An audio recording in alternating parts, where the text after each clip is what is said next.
Hi, I'm Scooby, and this is The Field, and our first topic. We're talking about Wimbledon here. Alright, so the Wimbledon women's final was today. It was Maria Sharapova against Petra Svitolina, and Petra Svitolina beat Maria Sharapova. Maria Sharapova, former top number one champion in the world, hadn't been to the Wimbledon final in 8 years. Going through everybody, slicing them left and right, comes into this unproven contender in Petra Svitolina, and Petra Svitolina, what a show that she put on, winning 6-3 and 6-4. Yeah, she played amazing. These were actually the first sets that Maria Sharapova dropped in all of Wimbledon.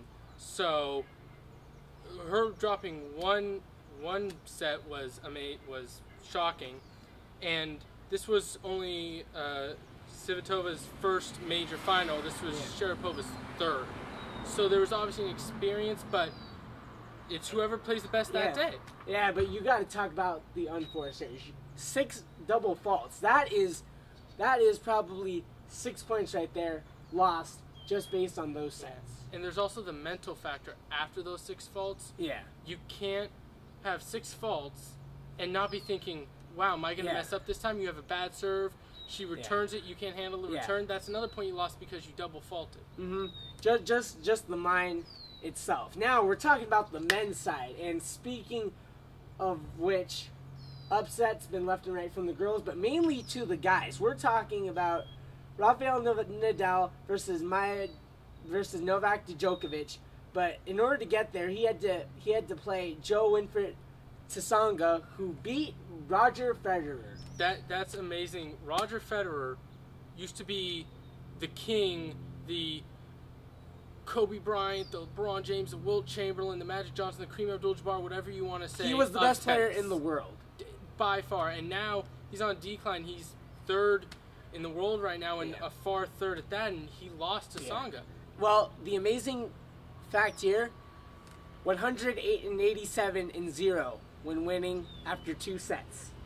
For the first time ever in his career, he dropped after being up 2 sets, and Tsonga, got to give credit to him, played hard. And it's amazing that he was able to stick with it after going down 2 sets. You go down 2 sets, it's hard to keep that mental edge in order to keep going to try to win. And he managed to pull off against one of the greatest players in the world. And Federer gave him the credit. He said afterward in the interview that it was one of the best tennis matches that he ever played. And you know what? Wilfried Tsonga, he was the better man. Now in the men's final, we got Rafael Nadal and Novak Djokovic. Who do you got? Okay. Rock, paper, scissors. Just kidding. Okay, you know what? I'm going to go Novak Djokovic. The reason why is because this guy, been playing well all this season, but there's always been that third man out who has not been Rafael Nadal, has not been Roger Federer, but always been that third man out that is just the closest to him. Now he's got a golden opportunity here against Rafael Nadal, who's got that bad foot injury. What do you think? I agree with you. I think it's going to be Novak Djokovic. He has only dropped 1 match this entire season, and regardless of if he wins or not, he is going to be the #1 rated player in the world after this match. So he has the swagger, he has the time behind him. I think that he's definitely going to win this. Yeah, but the thing is that Djokovic, he's going to be the #1 player in the world. But wouldn't it be sweeter if he won it? And, Rafael Nadal, the man might have a foot injury, but he... If this was clay, I would still have Rafael Nadal. I would have Rafael Nadal winning it. He's unbeatable on clay. But since this is a grass surface, I have Novak Djokovic winning. All right, next Now topic. let's go NBA lockout. Yes. So the NBA lockout, it's currently in day 2, and there's a lot of owner stubbornness because they had a horrible deal last salary cap, and 22 of the 30 teams are losing money according to the owners. Yeah, and I just think what it comes down to for the NBA is cutting back. Both the owners and the players, the economy is tough right now. Attendance is low. Games are too pricey. now having to cut deals with the television. There is a lot of things put together, and it's not just about the players itself, but it's the money around it.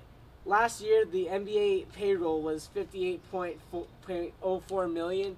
That thing is going to have to drop if the players want to have a season this year, in my mind. Well, the thing is that they're having a struggle about a hard or soft cap. What that means is if it's a hard cap, you absolutely cannot go over it. If it's a soft cap, which is what has happened, teams can go over it, they just pay a luxury tax. Now, teams like the Mavericks have Mark Cuban, who don't care about the luxury tax. He makes that in 30 seconds. Mm-hmm. You know, they'll go over it. But the owners proposed a flex cap, which you can go in between these two numbers of 62 and 68 million. The players denied that. Now, I went online and looked up the salaries. For between 62 and 68 million, it's right. This lineup is right around 66 million. You can pick up John Wall, Derrick Rose, Kevin Durant, Kevin Love, and Serge Ibaka. That'd be your starting lineup. My goodness. Now, on the bench, you would have Stephen Curry, Brook Lopez, George Hill, DeMar DeRozan, Udonis Haslem, Tyreek Evans, and O.J. Mayo. And just for good measure, on your injured reserve, you'd have Zydrunas Ilgauskas and Chris Birdman Anderson.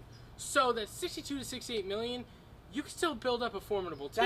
That would raise the competition level exponentially in my mind. And I think that players are kind of foolish to not go with that deal. I mean, you're talking about a higher payroll now with the flex cap than opposed to last year when you only had $58 million.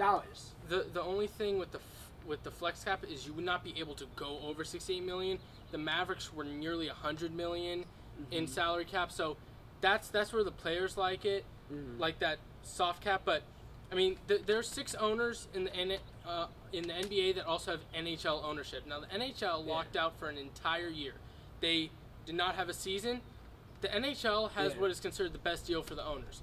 So the owners might very well say, we're not doing this. We're gonna hold out, and I don't think they maybe should have took that deal. Well, the thing that we can learn from the NHL is this: because of the way that they did it, it made it stronger for the owners and basically limited the money and put it to an exact spot. Now you have teams all over competing. The LA Kings, who were once thought to be nothing since the Gretzky times, now are wheeling and dealing for free agents, and they're about to sign the number one scorer for the Dallas Stars. That is one major thing that the NBA owners are worried about is the competitive balance. You have teams like the Clippers who are notoriously awful, and then you have teams like the Lakers in the same city who are notoriously great. Lakers spend a lot of money, Clippers don't. That's where you need that competitive balance. Now, the NFL lockout is 107 days ahead of the NBA lockout. Yes. I would be shocked if the NBA lockout does not go farther than the NFL lockout. I would be shocked. What do you think? I think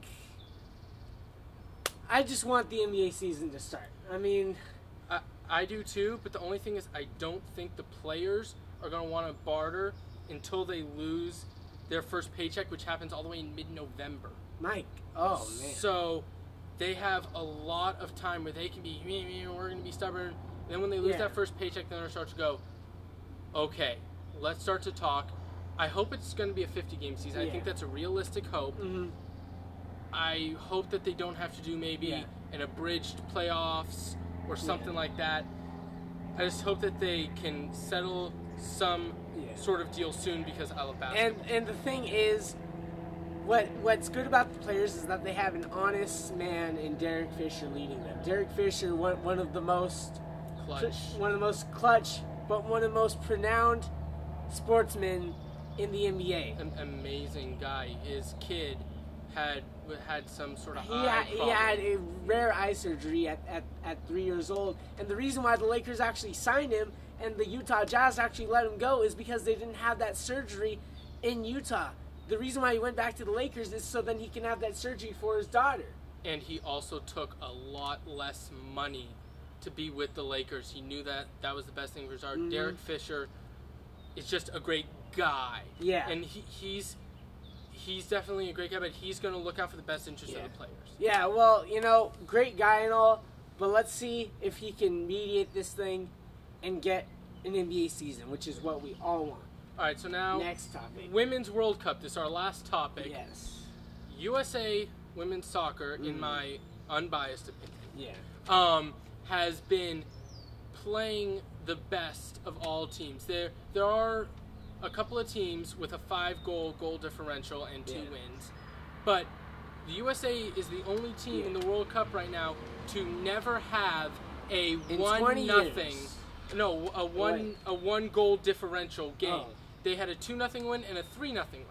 Oh. So they've never had that 1-goal differential game. They have won all their games. Both their games were shutouts, and both their games were won by more than 1 goal. They're playing great. Mm-hmm. The coach Pia Sunai is playing. Sanjic is playing great. She's made some great substitutions, and they played great today. You know, they beat Colombia 3-0, and it should have been more like 7-0. I mean, they had so many open opportunities after that third goal by Megan Kepino, who get to that later. Great story about her.